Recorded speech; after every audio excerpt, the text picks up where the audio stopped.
Hello, my wonderful people. Today is, oh boy, Monday, November 21st, 2022. Happy Thanksgiving, happy Thanksgiving, happy Thanksgiving. Okay, if I tape my wonderful people? All right, let's go through this. We're talking about the nature of the agency relationship, right? Relationship. And here we have our definitions and distinctions. Employees and independent contractors. What is the difference between an employee and an independent contractor? That's very important. Employees. An agent is distinguished from an ordinary employee who is not hired to make contracts with third parties. That's one of the distinctions right there, right? That employee is not an agent who can make contracts for the business, all right? Employees and agents distinguished from an ordinary employee who is not hired to make contracts with third parties. Same person can be an agent and an employee. And that's the other thing. You can be an agent and employee at the same time. Independent contractors. Principals do not have the right to control independent contractors in the performance of the work. So as you look at our text in chapter 34, I have a lot of things underlined in the textbook, you know. I usually ask the question, an agency is based on what? An agency is agency is a relationship based on express or implied agreement by which one person, the agent, is authorized to act under the control of and for another, the principal in negotiating, making contracts with third persons. The acts of the agent obligate the principal to what? The third person, to give the principal rights against the third person. Now, that term agency is frequently used with other meanings, sometimes used to denote the fact that one has the right to sell certain products, such as when a dealer is said to possess an automobile agency. In other instances, the term is used to mean an exclusive right to sell certain articles in a given territory. In these cases, however, the dealer is not an agent in the sense of representing the manufacturer. It's important to be able to distinguish agency from other relationships because certain rights and duties in agencies are not present in other relationships. Now, on page 715, it says employees and independent contractors. Control and authority are characteristics that distinguish ordinary employees and independent contractors from agents. What distinguishes an employee? What's it say here on page 715? Somebody read for me? An agent is distinguished from what? I'll read it. There's someone else read the independent contractor. I always give that example about Ned and Tracy, right? What is distinguished? An agent is distinguished from an ordinary employee who is not hired to represent the employer in making contracts with third persons. It is possible, however, for the same person to be both an agent and an employee. For example, the driver for a spring water delivery service is an agent making contracts between the company and his customers, but his employee with respect to what? The worker doing what? Delivering the goods, right? Delivering the product. Now, someone read for me please about independent contractors, nice and loud. The independent contractor is bound by the contract to produce a certain result, for example, to build a house. The actual performance of the work is controlled by the contractor, not the owner. An agent or employee differs from an independent contractor in that the principal or employer has the right to control the agent or employee, but not the contractor in the performance of the work.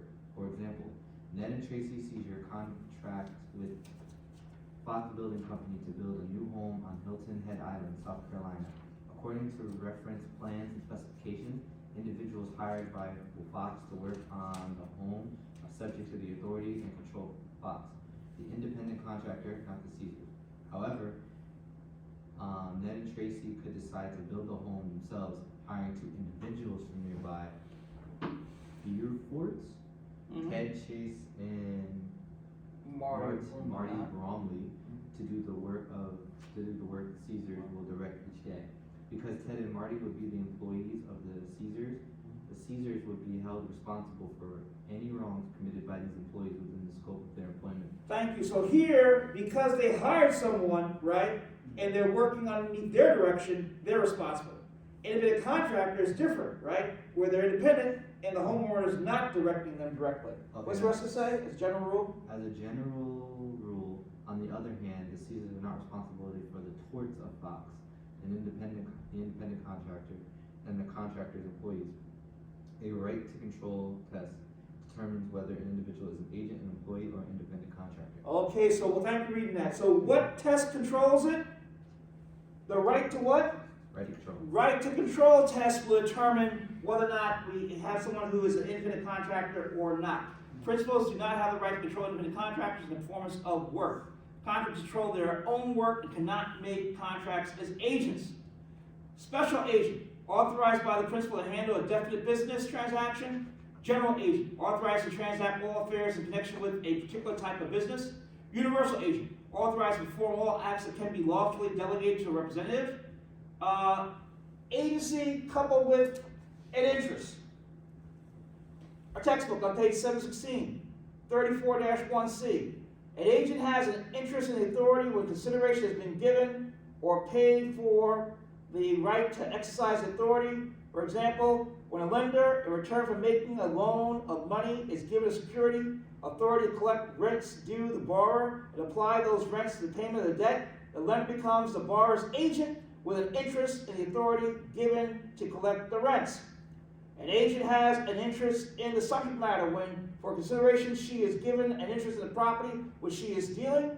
Hence, when the agent is authorized to sell property, the principal is given a lien on such property as security for a debt owed to her by the principal. She has an interest in the subject matter. All right, so here, again, an agency coupled with an interest. Agent has an interest in the authority where the consideration has been given or paid for the right to exercise authority. An agent has an interest in the subject matter when, for consideration, she is given an interest in the property with which she is dealing. That makes sense? Create the agency.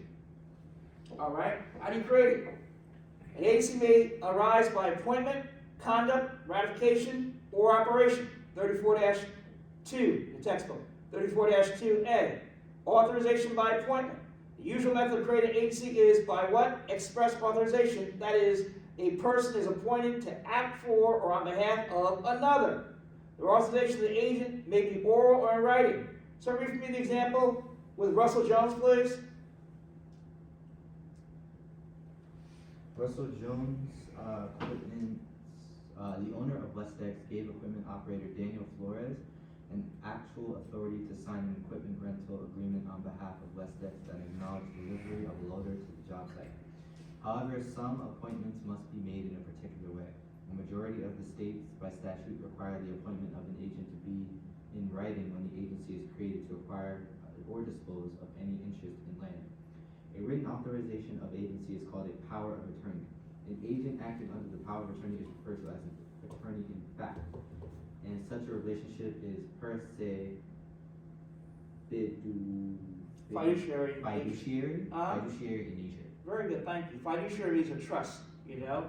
So it per se means by or in itself or themselves, intrinsically. So here, it can be what? Authorized, okay, by oral or written, okay? Person is wanted to act for on behalf of someone else. Thank you for reading that. The authorization agent may be oral or it can also be in writing. Now, here's an interesting one that comes up. Conduct. Authorization by conduct on page 717, 34-2B. Conduct consists with, and thanks again for reading, conduct consists with the existence of an agency relationship may be sufficient to show authorization. The principal may have such dealings with third person as to cause them, that's the third person, to believe that the agent has authority. Whether or not they do, the principal may be acting in a way where third parties say, oh, that person has authority. Thus, if the owner or store places another person in charge, third person may assume that the person in charge is the agent up for the owner in that respect. The agent then appears to be authorized, but is said to have what? Apparent what? Apparent authority, and the principle is to stop from contradicting the appearance that has been created. The term apparent authority is used when there is only the appearance of authority, but not actual authority, and that appearance of authority was created by the principal. What's the test? The test for the existence of apparent authority is an objective test determined by the principal's outward manifestation through words or conduct that lead third person to reasonably believe that the agent has authority. A principal's expressive restrictions on authority not made known to the third person is no defense. So, if you allow your bookkeeper to go to the bank and take out money all the time, you're not authorized to do that, but you're allowed to do that time again, hey, if they run up the money, you can't then blame the bank, because you told that person with apparent authority, okay? You need to make it clear, no, they don't have the authority to go to the bank and take out any money. Apparent authority extends to all acts that a person of ordinary prudence, familiar with the business uses in a particular business, would be justified in believing that the agent has authority to perform. It is essential to the concept of apparent authority the third person, what?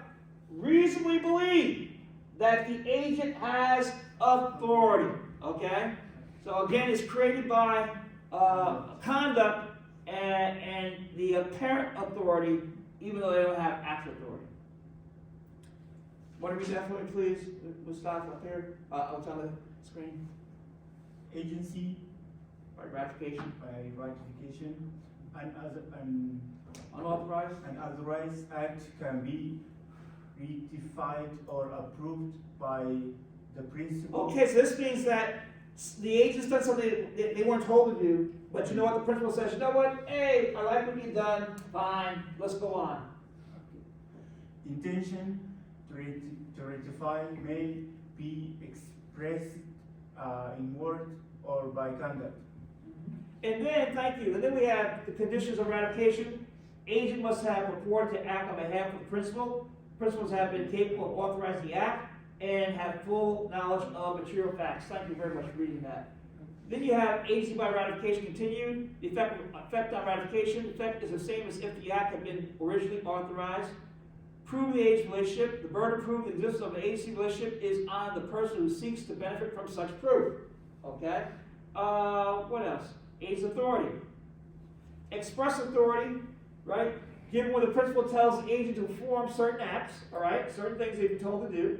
Okay, have to be lawful. Incidental. What in the world is incidental authority? What's that?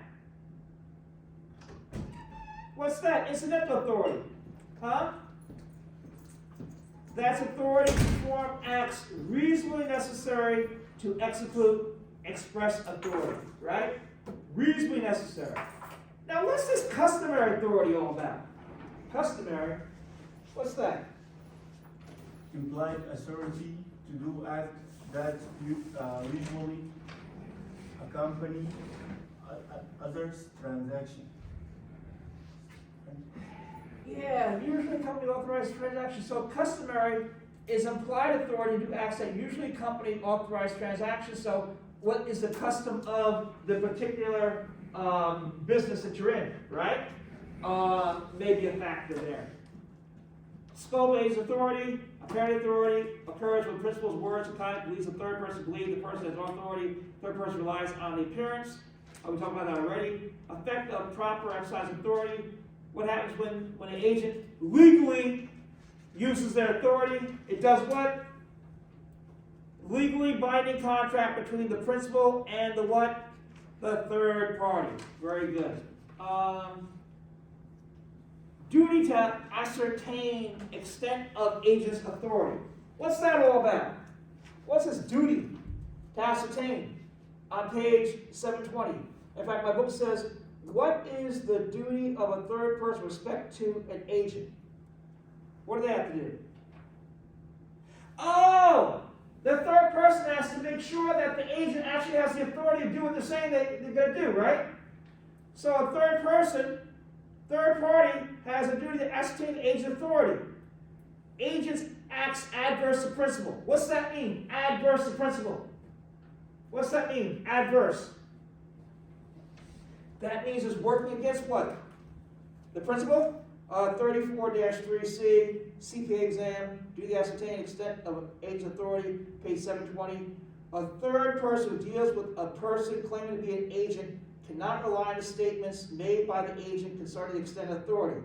If the agent is not authorized to perform the act or is not even the agent of the principal, the transaction between the alleged agent and the third person will have no effect between the principal and the third person. It is imperative that the one who deals exclusively with an agent must recognize that it is his or her responsibility to ascertain the scope of the agent's authority. The third person who deals with an agent whose authority is limited to a special purpose are bound to at their peril to find out the extent of the agent's authority. An attorney is such an agent. Unless a client holds the attorney out as having greater authority than usual, the attorney has no authority to settle a claim without approval from the client. Agent, bottom page 720. Agents acts adverse in principle. Will you read that for me, please? The third person who deals with an agent is required to take notice of any acts that are clearly adverse to the interests of the principal. Thus, if the agent is obviously using funds of the principal for the agent's personal benefits, benefit persons dealing with the agent should recognize that the agent may be acting without authority and that they are dealing with the agent at their peril. The only certain way that third person can protect themselves is to inquire of the principal whether the agent is in fact the agent of the principal and has the necessary authority. For example, Ron Fudd negotiated the sale of a fire truck to the Endenburg Volunteer Fire Company on behalf of manufacturer Danco Company at a price of $158,000.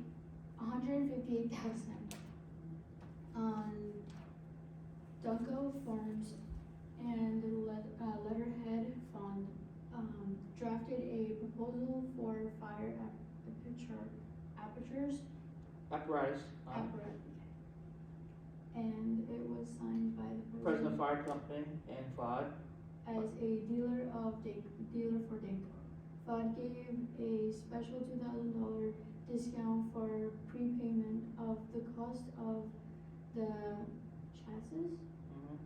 Fudd directed that the prepayment check of $55,000 be made payable to Ron Fudd's sales in order to obtain the discount.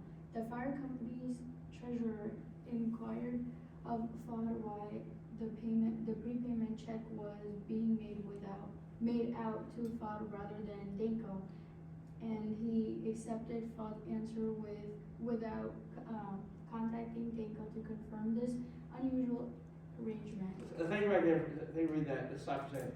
What mistake was made by the third party?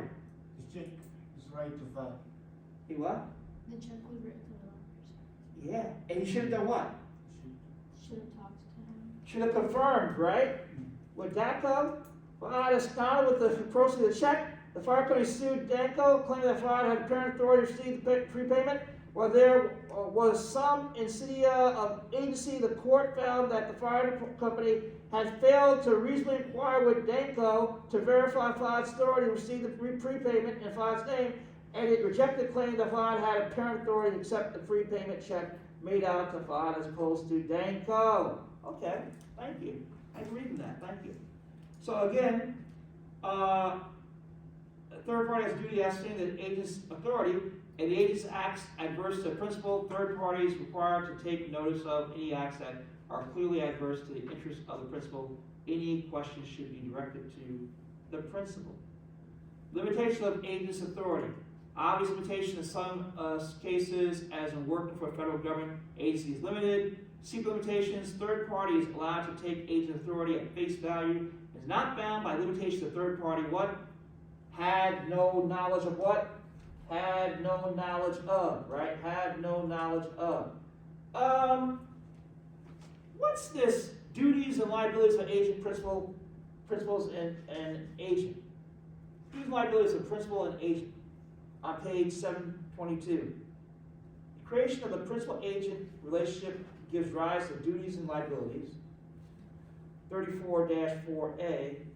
While the agency relationship exists, the agent is by definition a fiduciary under the trust, right?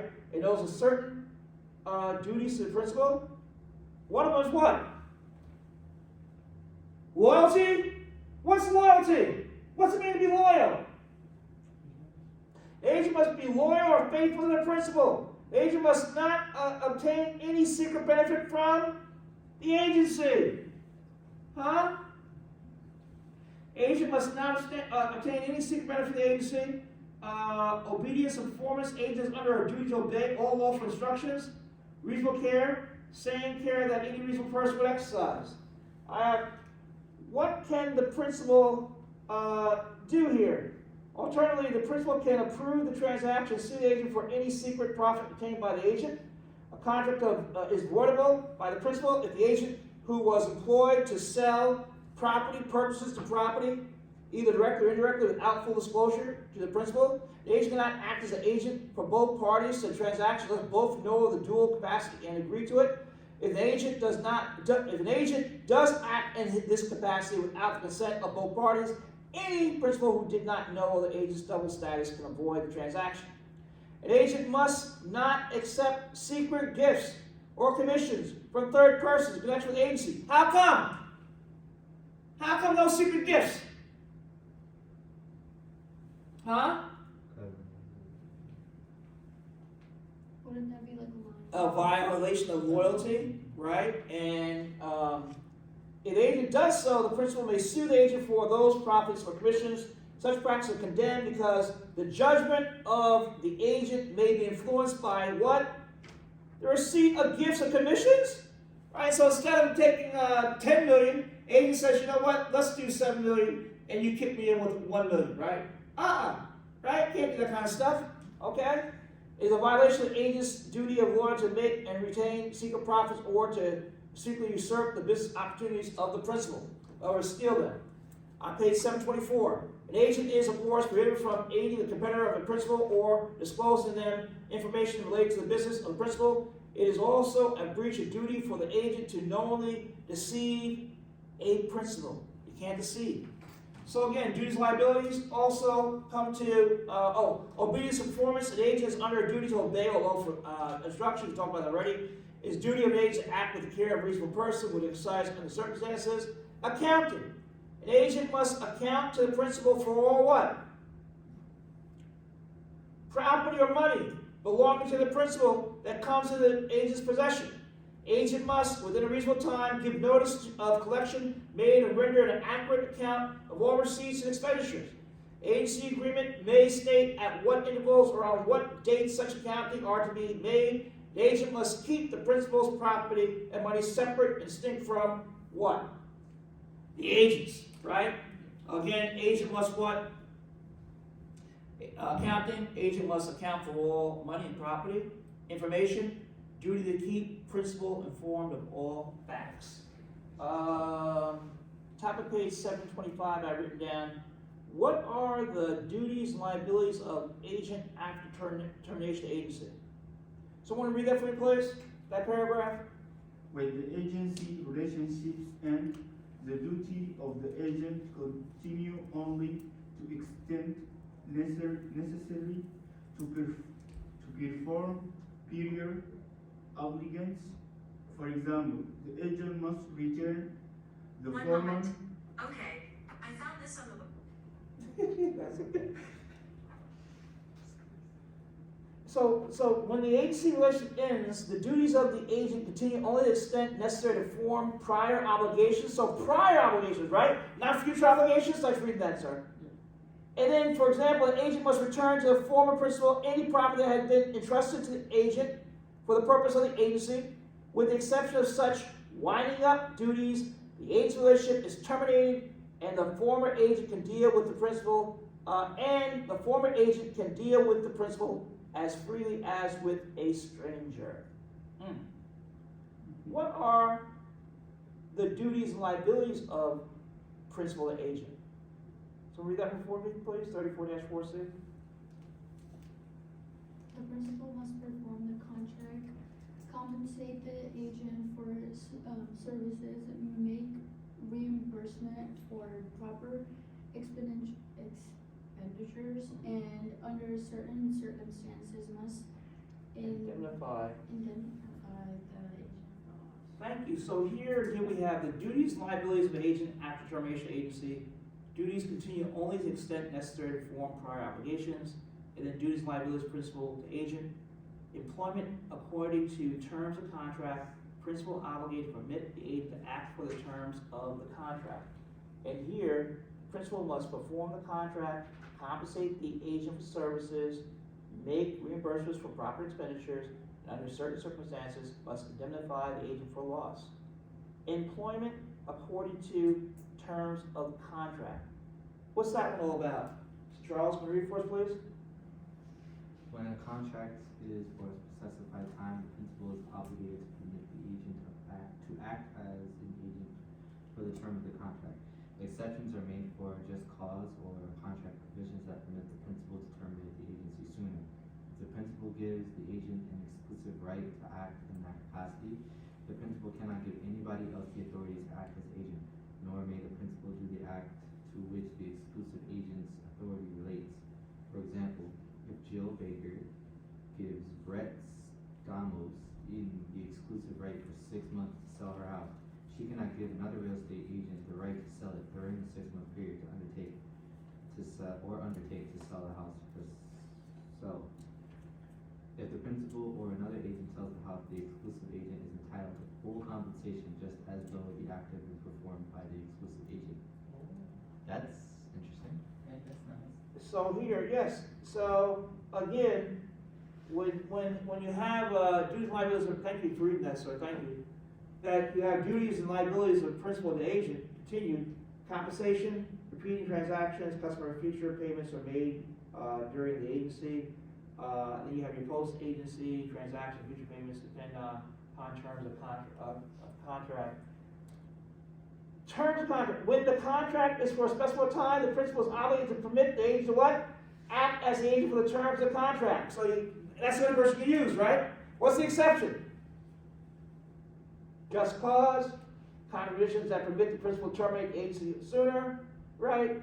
If the principal gives the agent an exclusive right to act in that capacity, principal cannot give anyone else the authority to act as agent, nor may the principal do the act to which the exclusive agent's authority relates. If Jill Baker gives Brett Stamos the exclusive right for 6 months to sell her house, she cannot give another real estate agent the right to sell it during the 6-month period or undertake to sell the house itself. If the principal or another agent sells the house, the exclusive agent is entitled to what? Full compensation, right? Just as that they had been the one that had performed the exclusive agency. So you can't, deprive the person from their contractual terms that they have. Compensation, principal, thanks again all of you for reading. The principal must pay the agent the agreed compensation. If the parties have not fixed the amount of compensation by the agreement, but intended that the agent should be paid, the agent may recover the customary compensation for such services. If there is no established compensation, the agent may recover the reasonable value of services, right? That's your quasi-contract, right? Rendered.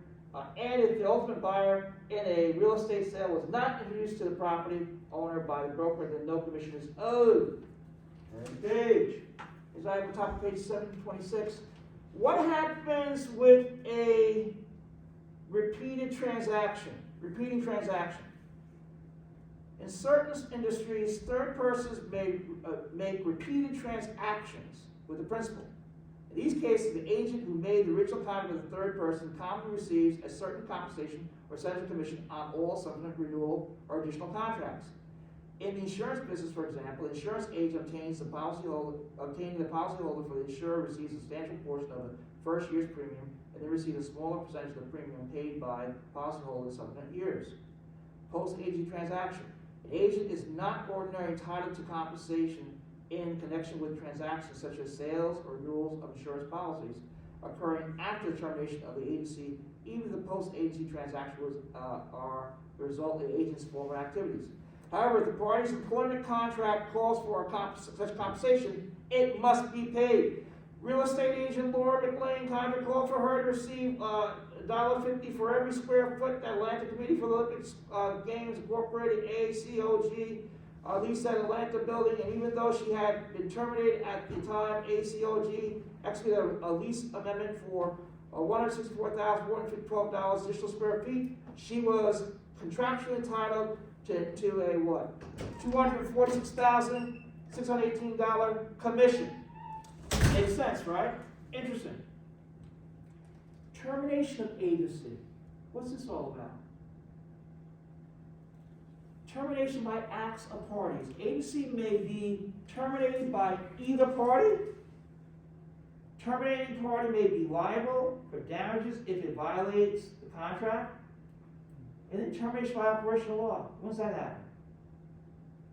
Agency automatically terminated upon death, insanity, or bankruptcy of principal or agent, impossibility of performance, or what? A war. Okay? A war. So here,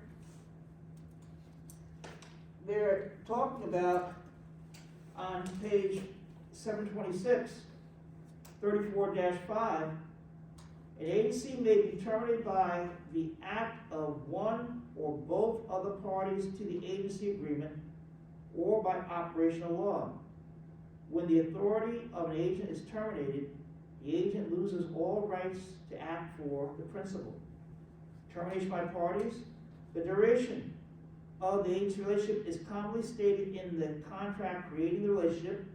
In most cases, either party has the power to terminate the agency relationship at any time.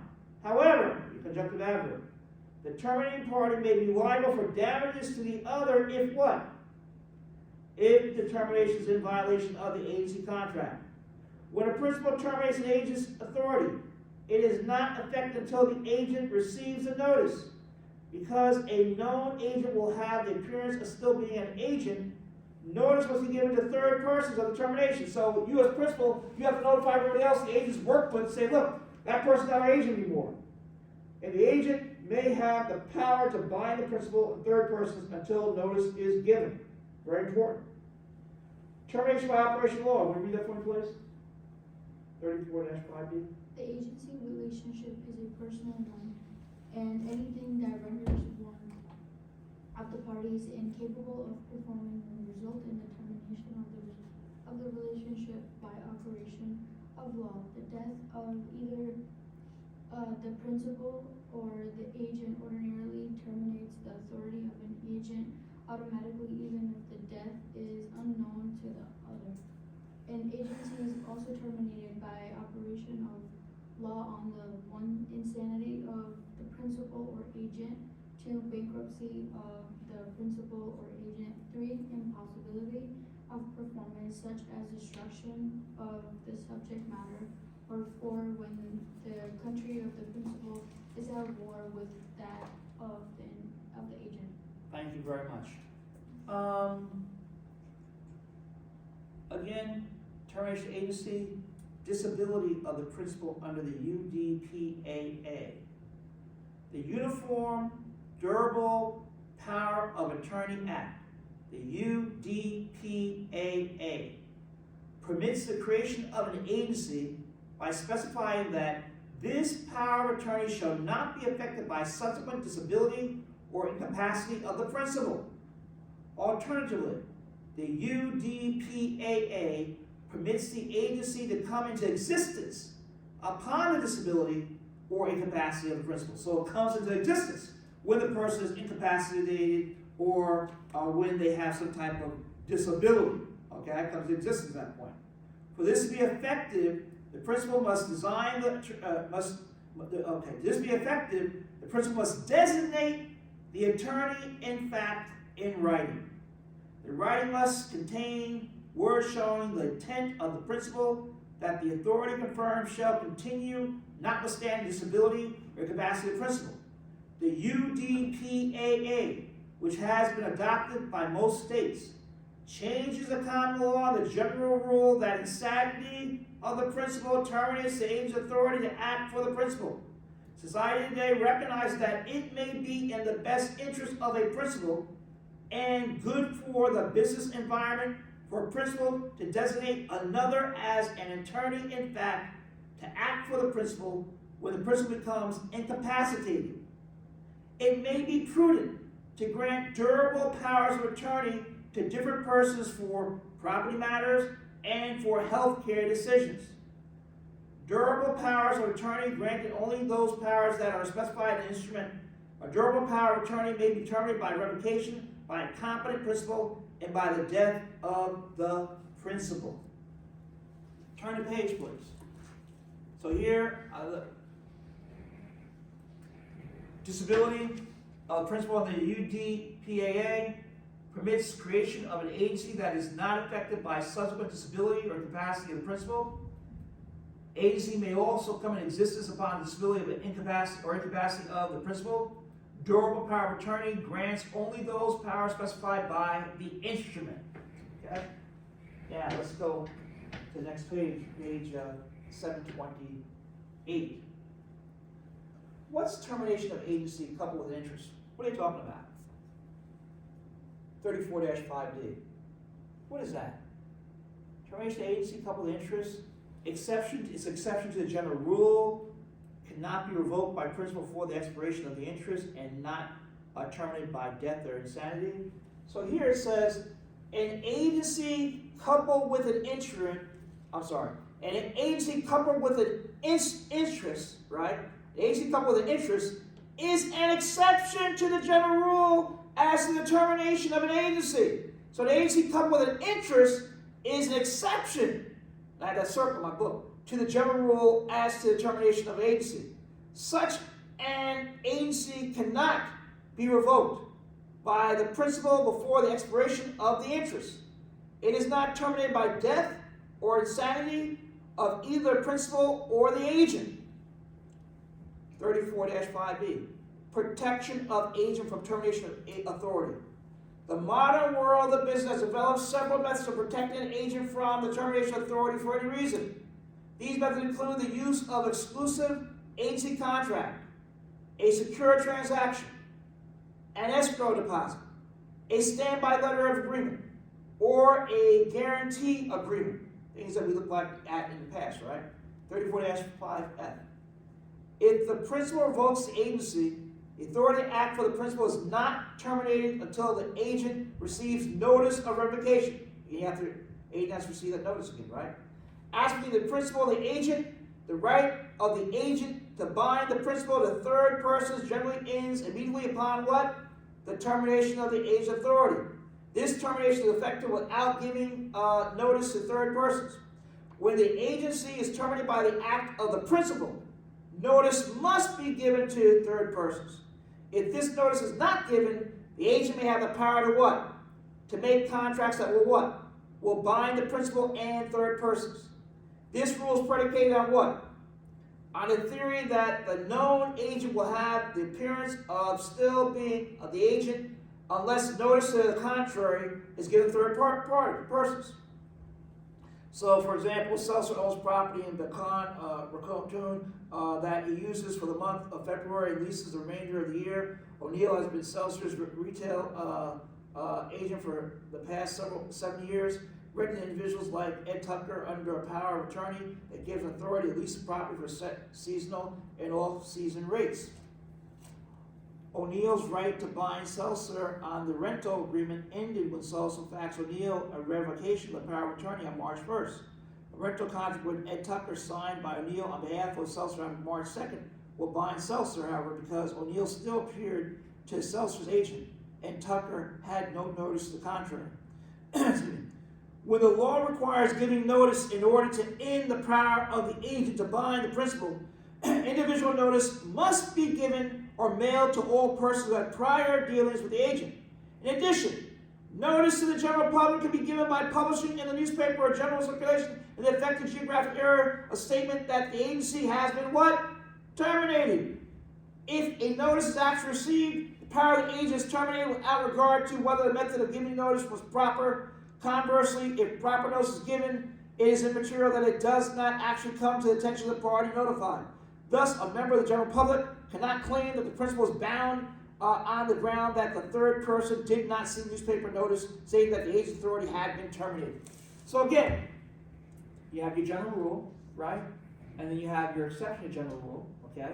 So here, termination of agency coupled with interest, exception to general rule, cannot be revoked by principal for the expiration of the interest and not ended by death or insanity. Then, protection of agent for termination of authority. Several methods including exclusive agency, secure transaction, escrow deposit, standby letter of agreement, or guarantee agreement. Effective termination. If the principal revokes the agency, Agent's authority is terminated upon notice. Right of the agent to bind the principal of third parties ends immediately and is effective without giving third parties notice. If agency is terminated by the act of the principal, notice must be given to third parties, or the agent may have power to make binding what? Contracts. So in summary, now this is ended, you should have learned how to what? Explain the difference between an agent and an independent contractor. Explain the three methods of creating an agency relationship. Recognize that third persons who deal with an agent are required to take notice of acts contrary to the interests of the principal. Explain the duties an agent owes the principal. Explain how the Uniform Durable Power of Attorney Act changes a common law rule on incapacity of the principal. Any questions about one of the people? And again, recognize that the third persons who deal with an agent are required to take notice of acts contrary to the interests of the principal. Meaning what? The agent is acting with their own self-interest, right? Or this deal is too good to be true, maybe it is, right? So you have to really be careful when you're dealing with others. Thank you. Thank you.